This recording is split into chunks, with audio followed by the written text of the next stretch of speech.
Role शब्द आहे का स्क्रोल आहे? रोल.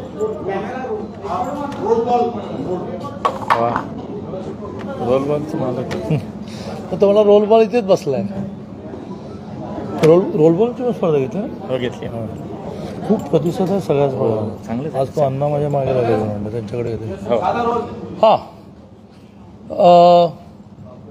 गेल्या काही दिवसामध्ये घडणाऱ्या वेगवेगळ्या घटना, मग त्याच्यामध्ये मारामार असेल, कुठे घरफोडी असेल, अशा सगळ्या विषयावरून एक चित्र असं उभं राहिलं की पुणे शहर हे खूप असुरक्षित झालेलं आहे.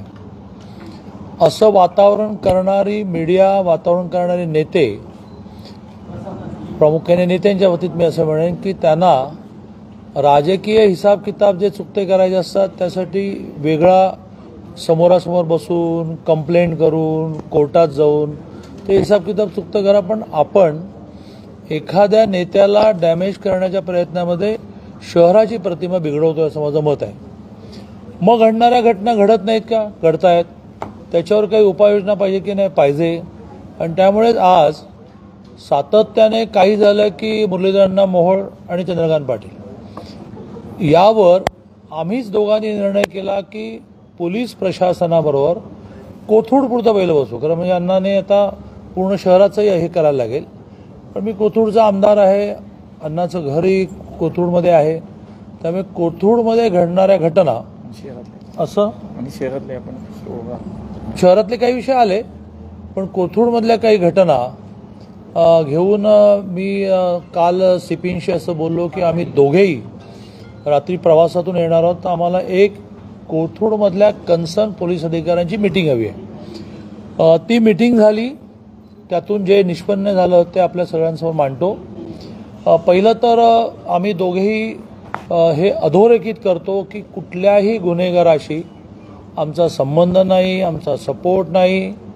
त्यावेळेला फोटो, आता या फोटो विषयामध्ये सुद्धा एकदा प्रेसने सुद्धा लोकांचं या विषयातलं नीट प्रबोधन केलं पाहिजे की ज्या वेळेला दिवसाला 2-2, 3-3 हजार लोकांना अटेंड करायला लागतं, कधी ग्रुपने किंवा इंडिव्हिज्युअली, त्यावेळेला माहिती असून सुद्धा, बऱ्याच जण माहिती पण नसतं, माहिती असून सुद्धा तो कोणी अस्पृश्य नसतो ना, की नाही तुझ्यावर मी काय फोटो काढणार नाही. तर तो फोटो काढणं, फोटो असणं म्हणजे त्याच्या गुन्हेगारी कृत्यामध्ये आम्ही सहभागी आहोत असं कसं काय होतं? आम्ही त्यांना सपोर्ट केला, त्यांना सोडा असं आग्रह धरला, त्याची केस लूज ठेवा असा आम्ही आग्रह धरला. असं जर काही रेकॉर्डवर असेल तर मग आमचा काही दोष आहे. आणि त्यामुळे आपल्याला अतिशय स्पष्ट शब्दामध्ये तुमच्या माध्यमातून, तुमचं माध्यम आम्हाला फार उपयोगी पडतं, तुमच्या माध्यमातून लोकांमध्ये हा संदेश आम्ही देऊ इच्छितो की कुठल्याही गुन्हेगाराला समर्थन करणारी भारतीय जनता पार्टी नाही, कुठल्याही गुन्हेगाराला समर्थन करणारे केंद्रीय राज्यमंत्री खासदार मुरलीधर मोहोळ नाहीत, कोथरूडचे आमदार आणि महाराष्ट्राचे उच्च व तंत्र शिक्षा मंत्री चंद्रकांत पाटील नाहीत.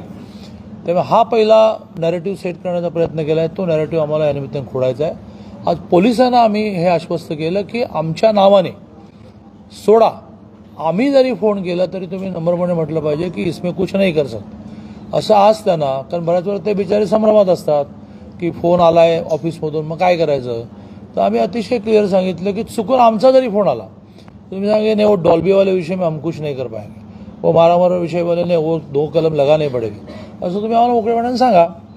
हे तर पहिलं आपल्याला रजिस्टर करतात. दुसरा मुद्दा, आम्ही त्यांना असं म्हटलेलं आहे की तुम्हाला ॲक्शन घेण्यामध्ये, म्हणजे मी त्यांना आठवण करून दिली 95ची, स्वर्गीय गोपीनाथराव मुंडेंनी त्या काळामध्ये पुणे विनसोड अख्ख्या महाराष्ट्रामध्ये ज्या प्रकारची गुन्हेगारी वाढली होती त्याच्यामध्ये अतिशय कठोर भूमिका घेतली, त्यावर अनेक सिनेमा पण झाले. मी त्यांना म्हटलं की आम्ही तुम्हाला फ्री हँड द्यायला तयार आहोत. आज वर्तमानपत्रामध्ये त्यांनी घेतलेल्या एका निर्णयाची सुरुवातीला आम्ही सराहना स्तुती केली की त्यांनी आता ह्या गुन्हेगारांचे आर्थिक कंबरडं मोडायचं ठरवलेलं आहे. त्यात आम्ही त्यांना असं सुचवलं आहे की तुम्ही डाटा कलेक्ट करा, कोण कशातून पैसे कलेक्ट करतो, बिल्डर्सकडून करतो, हॉकर्सकडून करतो, सुपाऱ्या घेतो, त्याच्याकडून महिन्याचे खंडण्या वसूल करतो, ते करा. त्यातून त्यांची वाढलेली बेनामी प्रॉपर्टी आयडेंटिफाय करा आणि ईडीकडे तुम्ही कंप्लेंट करा ऑफिशियली आमच्या दोघांची जबाबदारी की आम्ही दिल्लीत फॉलोअप घेतो आणि सगळ्यांच्या मागे ईडी लावून टाका.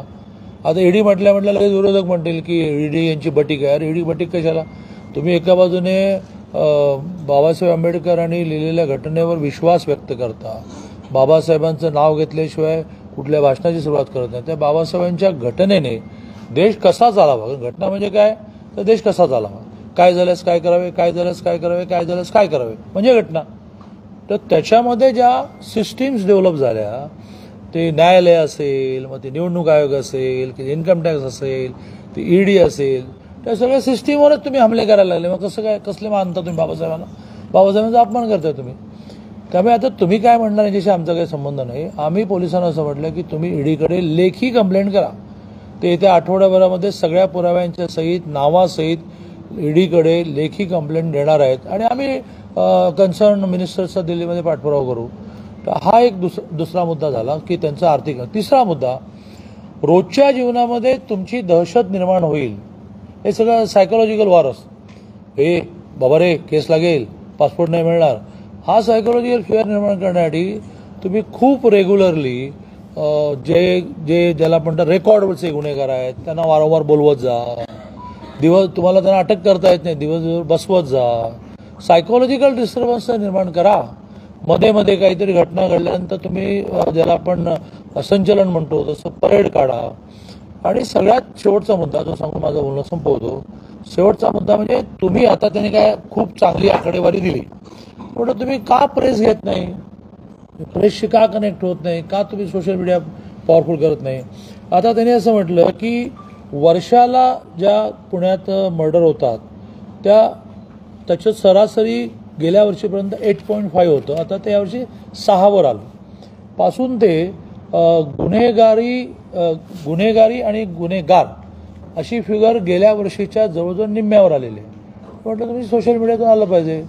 लहान मुलं बिलो 18 गुन्हेगारीत असतात, त्यांना सुधारण्यासाठी त्यांनी मोठ्या प्रमाणात त्यांना उद्योग सुरू करण्यासाठी मदत करण्यासाठी मिशन परिवर्तन तुम्हाला माहितीच नाही. म्हटलं आम्हाला माहिती नाही तर लोकांना कशाला माहिती असेल? तर तुम्ही तुमचा सोशल मीडिया स्ट्रॉंग केला पाहिजे. तुम्ही प्रेसशी संवाद निर्माण केले. तुम्ही प्रेसशी असं वातावरण करता की नाही नाही हमको बातमी नाही देंगे. तर त्यामुळे तो एक मुद्दा आला. बाकी डिटेल्स या संदर्भात एक शेवटचा आणखी मुद्दा म्हटला पाहिजे की कोथरूडसारख्या हिंदू बहुल मतदारसंघामध्ये मुस्लिमांची संख्या, मुस्लिमांच्या कारवाया वाढणं, याला पोलिसांनी वेळेत कंट्रोल केलं पाहिजे.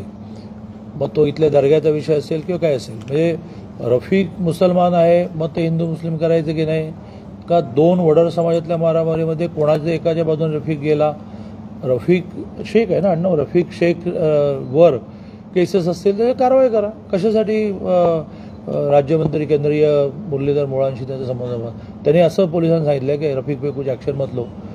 त्यामुळे केवळ एका बाजूने रफिक म्हणून हिंदू मुस्लिम न करता, पण हिंदू मुस्लिम विषय कोथरूडमध्ये डेव्हलप होत चालला, आता अतिशय संत गतीने चालला आहे. त्याच्यावर वेळेत पोलिसांनी लक्ष दिलं पाहिजे.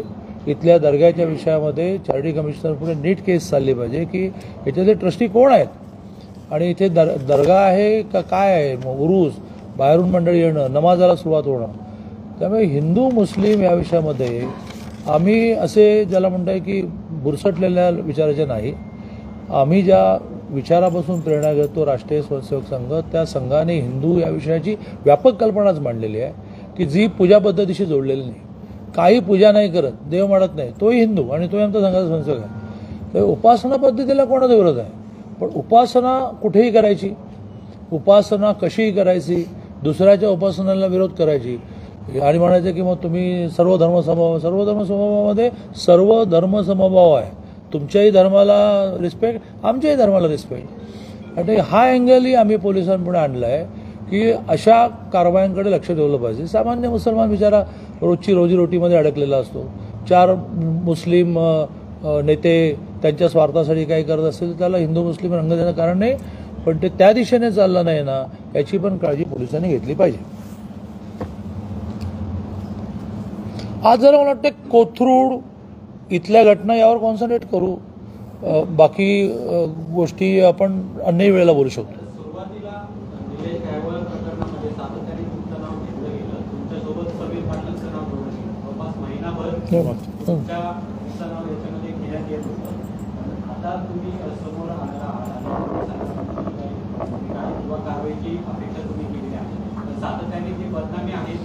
निलेश धायवळचे आणि माझे संबंध या विषयावर तुमच्याकडे काही पुरावा आहे का धंगेकरांकडे पुरावा? एक मिनिट, तुम्ही मांडला आता मी मांडतो. आणि त्यामुळे आम्ही केवळ राजकीय क्षेत्रामध्ये काम करताना उठसूट अब्रू नुकसानाचे दावे लावायचे नसतात आणि त्याच्यातून काही निष्पन्न पण होत नाही. आणि दंगेकर हे एक वेगळं व्यक्तिमत्व निर्माण झालं. आता शहरामध्ये सगळे राजकीय नेते एकमेकाशी इतके हसून खेळून गप्पा, त्यामुळे प्रत्येक कोर्टावर नेण्याचं काही कारण नाही. दंगेकरांच्या बाबतीत सुद्धा कारण नाही, कारण मग त्यांना वारंवार कोर्टाच्या चक्रा सुरू होणार. पण खरं म्हणजे मी अब्रू नुकसानाचा दावा लागला पाहिजे, कारण मी तर या राज्याचा सिनियर मिनिस्टर आहे. त्यामुळे काही पुरावे नसताना ही जी पद्धत सुरू झालेली आहे, काही पुरावे नसताना एखाद्याला डॅमेज करणं. म्हणून मी सुरुवातीला मांडलं होतं तुम्हाला की प्रश्न सोडवण्याच्या स्ट्रक्चरमध्ये सुटतात, ते प्रेसमधून नाही सुटत. प्रेसमधून तुम्ही त्या नेत्याची बदनामी करता, फरकच पडत नाही. पण तुम्ही शहराची बदनामी करता. या शहराकडे बघण्याचा दृष्टिकोन काय बाहेर होत चालला की इथे क्राईम फार वाढला. अरे इथे मोठ्या प्रमाणात इंडस्ट्री येते आहे, एज्युकेशन इन्स्टिट्यूट येत आहेत, हॉस्पिटल्स येत आहेत, रिटायर्ड लोक राहायला येत आहेत. त्यांच्या मनामध्ये भीती निर्माण करताय काय? आमच्याशी पंगा आहे तर त्या आमच्याशी लढा ना, काय लढत, शहराची बदनामी कशाला करतो? त्यामुळे ना निलेश धायवळच्या विषयामध्ये ना समीर पाटलाच्या विषयामध्ये. समीर पाटील माझ्याकडे एम्प्लॉई. कसं काय एम्प्लॉई? मी तर गिरणी कामगाराचा पोरगा. हां, माझ्या वडिलांना पहिल्या महिन्यात 10 रुपये पगार होता, रिटायरमेंटला 1400 होतं. तर समीर पाटील माझ्याकडे नोकरीला कशाला असेल? पण समीर पाटील हा कार्यकर्ता, मित्र, फोटो, त्या फोटोवरून निष्कर्ष काढणार. आमचे समीर पाटीलने 4 चुकीच्या गोष्टी केल्या आणि मी पोलीस स्टेशनला प्रेशराईज केलं. निलेश धायवळला पळायला मदत करणं. काय मोठा बाबा, मी गिरणी कामगारचा पोरगा, एवढा मोठा की धायवळला पळायला मदत नाही. पण त्याला पासपोर्ट मिळण्यात मदत केली, ते नाव तुम्ही प्रेसवाल्यांनी मागे टाकलं. मी आता नावं नाही घेत, कारण मला कोणाची नावं घ्यायची नाही. माझी नावं घेऊन टाक. माझं नाव इतकं चांगलं आहे की वारंवार घ्या. पण त्याला पासपोर्ट कोणी मिळवून दिला ते नाव आलं आहे. हां, मग त्याच्या भावाला शस्त्राचा परवाना कोणी मिळवून दिला ते आलेलं आहे. आणि त्यामुळे ती नावं तुम्ही सगळ्यांनी प्रेसवाल्यांनी सुद्धा मागे टाकली आणि केवळ दंगेकर पाटील का ती नावं घ्यायला घाबरता का तुम्ही? पण का नाही चालवलं तुम्ही एका बाजूने एखाद्याच्या सांगण्यावरून ज्याला आपण काय म्हणतो मीडिया ट्रायल करता. मग मीडिया ट्रायल ज्याने पासपोर्ट मिळण्यात मदत केली, मोठमोठी नावं आहेत, मला नाही घ्यायची ती. त्यामुळे माझं म्हणणं असं आहे की अरे आम्ही खूप मुळात फकीर आहोत, काय तुम्ही आमचं वाकडं करणार आहात? ती लढाई लढा ना, निवडणुकीतली लढाई लढा, जिंका महानगरपालिका. आज तुमच्यासमोर चॅलेंज देतो, 100च्या जागा आल्या ना तर बघा तुम्ही, चॅलेंज ओपन. ते नाही करायचं आणि आपलं खडे मारत बसायचं, कारण तुम्ही दाखवत बसता दिवसभर. रवींद्र दंगेकर हे तुमच्याच महायुतीच्या सत्ताधारी पक्षातले एक माजी आमदार आहेत. तो आमचा महायुती म्हणून प्रश्न आम्ही सोडू, डोंट वरी. ठीक आहे. एकनाथ शिंदे हे माझे परम मित्र आहेत, नुसते मित्र नाही आहेत. कारण 14 ते 19 आमचं दोघांचं डिपार्टमेंट एकत्र होतं. मराठा आरक्षण आणि सुविधा सब कमिटीचा मी चेअरमन होतो, ते मेंबर होतो. खूपच दोस्ती आमची. त्यामुळे त्यांना कालही मी म्हटलं की काय चाललंय, आता प्रत्येकच गोष्ट ही अशी पटकन सुटते असं नाही ना. हां, गेल्या काही दिवसांपासून गुन्हेगारीचा पॅटर्न एक बदलता दिसतोय. अनेक विषयांमध्ये अल्पवयीन तरुणांचा सहभाग जो आहे तो वाढलाय. सरकार म्हणून एक नवीन कायदा अल्पवयीन तरुणांचं वय कमी करून त्याबद्दल नवीन कायदा करण्यासाठी आपण काही पाठपुरावा यावर राज्याचे माननीय मुख्यमंत्री महोदय आणि ते गृहमंत्री पण आहेत, ते खूप सिरियसली विचार करतायत. यात काय होतं आपण समजून घ्या. माझी तुम्हाला सगळ्यांना हात जोडून विनंती आहे, मी अतिशय गरीब राजकीय नेता असूनही माझ्या परीने मी तुम्हाला स्कॉलरशिप वगैरे देऊ शकतो, पण तुम्ही जरा अभ्यास वाढवा. कायदा हा विशेषतः अशा प्रकारचा संपूर्ण देश म्हणून बदलायला. एकट्या महाराष्ट्राला असा निर्णय करता येणार नाही की गुन्हेगारी वय, मुळात देशाने 18ला सज्ञान म्हटलं. हां, लग्नाचं वय, आता उद्या आपण लग्नाचं वय बदलायला लागलो तर नाही बदलता येणार.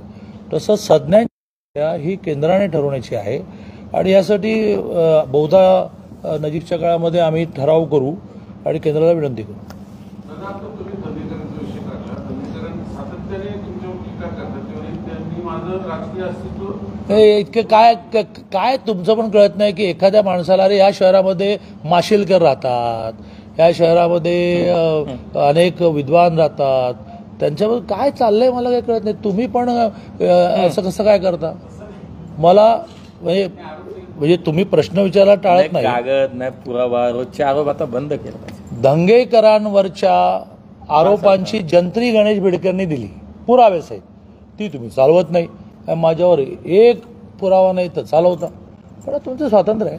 त्यांचं म्हणणं आहे की बोर्डाचा घोटाळा तुम्हीच त्यांच्या मागे लावला असं त्यांचा आरोप. अरे काहीतरी असतं त्यामुळे निर्माण होतं. जब धुवा निकलता है तो काही ना काही आग है ना भाई. मग नाही आहे, कोर्ट आहे ना, कोर्ट, तिथे जाऊन न्याय मिळवायचा. नाही मिळाला न्याय ना, मग याचा अर्थ बाजू लंगडी आहे. मग अजून चांगले वकील लावा, अजून चांगले पुरावे गोळा करा, वक्फमधून बाहेर पडा. समजा वक्फची जमीन काही कारण नसताना आमच्या अण्णाला त्या जैन समाजाच्या जागेच्या बाबतीमध्ये बदनाम केलं की नाही, तो इतका मोठा आहे की असलं काही होत नाही, पण तिथे तर आहे ना. आणि तुझ्याच एका सॉरी मी कधी कोणाला एकरी बोलत नाही, तुमच्याच इंटरव्ह्यूमध्ये तुम्ही जेव्हा त्याला बोलता करायचा प्रयत्न केला की ते वक्फ हो मी वक्फची बळकावली, जैनांची थोडी बळकावली, हे वाक्य आहे तुझ्याच इंटरव्ह्यूमध्ये. अच्छा, म्हणजे वक्फची बळकावली हे मान्य करतो ना, मी जैनांची नाही बळकावली, मी हिंदुत्ववादी आहे. ही हिंदुत्वाची कल्पना आहे, हिंदुत्वाची कल्पना खूप ब्रॉड आहे. मुसलमानांची जागा सुद्धा बळकवता कामा नये.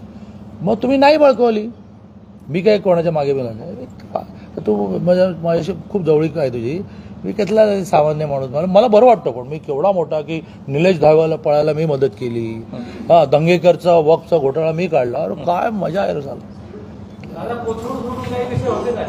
आज नको, आजच्या बैठकीत काहीच नको. हे आलं शहर म्हणून काही विषय आले, ट्रॅफिकचे विषय आले, घरफोड्यांचे विषय आले, प्रामुख्याने ट्रॅफिकवर आम्ही बोललो, शाळा कॉलेजच्या बाहेर असणाऱ्या टपऱ्यांचे विषय आले. गुन्हेगारी जी वाढते आहे ना ती बिल्डर्सकडून पैसे घेणं. त्यामुळे हा विषय आला की तुम्ही बिल्डरची मिटिंग घ्या, त्यांना कॉन्फिडन्स द्या, तुमच्या पैशावर ही गुन्हेगारी पोचली जाते हे त्यांना सांगा. 10 फ्लॅट घेतले जातात हे रेकॉर्डवर आलं आहे. एक कोणीतरी गुंड 10 फ्लॅट घेतो. परवा काय झालं गंमत म्हणून सांगतो, माझ्याकडे एक जण आले, ते म्हणाले की तुम्ही का फ्लॅट बीट मागत नाही, तर म्हटलं तर आम्हाला काही लागतच नाही असं म्हणून त्याने मला किस्से सांगितले. किस्से कसे अख्खे फ्लोअर मागतात, कन्स्ट्रक्शन रेटला मागतात. म्हटलं कन्स्ट्रक्शन रेटला मागतात हे सुद्धा चांगलं आहे, कन्स्ट्रक्शन रेट देणार आहेत तर कुठलेही देतात म्हणाले म्हणतात नसते.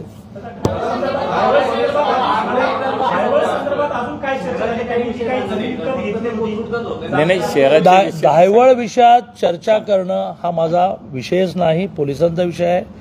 त्याने आम्हाला इन्फॉर्मेशन दिली की बा आता ते पोलीस खूप राईट ट्रॅकला चालले आहेत.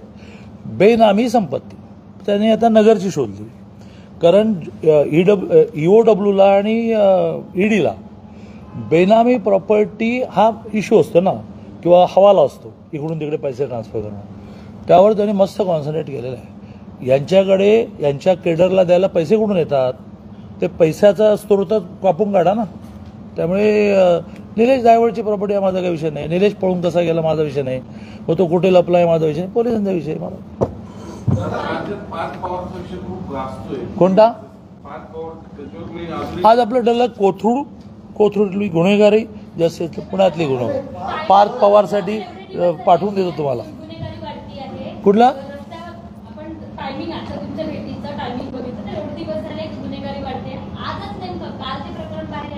नाही याचा काही संबंध नाही हो, त्याचा काय संबंध. गेले काही दिवस असं आहे की तुम्हाला एक सांगतो की कुठलाही धातू जगात वितळतो, पण प्रत्येक धातूची वितळण्याची मेल्टिंग हे ठरलेलं असतं. मेल्टिंग पॉईंट म्हणवा किंवा किती हीट द्यायची, आमचं जरा जास्त आहे, आम्ही लवकर बाहेर पडत नाही. मोदीजींचे भक्त ना, त्यामुळे चल नाही जाऊ आपका. आता जरा अतिच चाललं आहे, काही झालं की अण्णा, काही झालं की पाटील.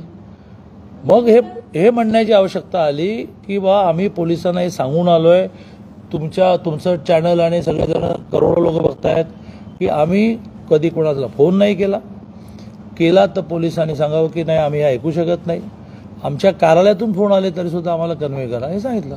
तर आता का तर पुन्हा एकदा त्या परवाच्या 2 समाजातली मारामारी. एका समाजाच्या बाजूने एका धर्माचा माणूस उभा राहिला, मग लगेच त्याला हिंदू मुस्लिम करणं हा विषय बाजूला ठेवू, पण मग तो बीजेपीचा पदाधिकारी आहे, अण्णाचा मित्र आहे, चला पुन्हा अण्णा अण्णाची लोकप्रियता सध्या फारच वाढत चालली. काही झालं की अण्णा